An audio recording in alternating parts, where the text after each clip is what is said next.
At my father's funeral, my brother smirked. He left her nothing. She never meant anything to him. The lawyer said nothing.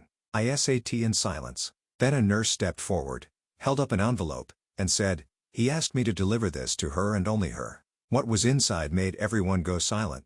Even my brother turned white. At my father's funeral, while everyone was quiet, heads bowed, my brother leaned over and whispered something that made my blood run cold. "He left her nothing," he said, loud enough for a few people around us to hear. "She never meant anything to him." I didn't react. I didn't even turn my head. I just stared straight ahead, my hands clenched in my lap.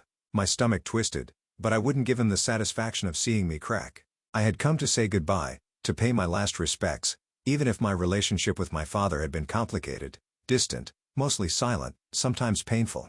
But I never expected cruelty from my own brother, not today. Lance always knew how to twist the knife. He was my father's favorite, the golden son who could do no wrong.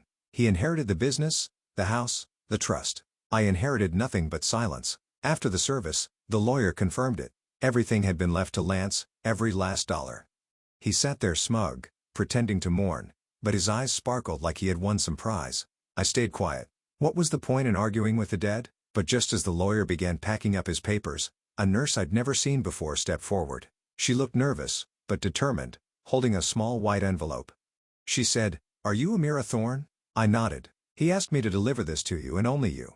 And that's when everything changed. I hadn't seen my father in nearly 2 years before the funeral. Not since our last conversation ended in silence.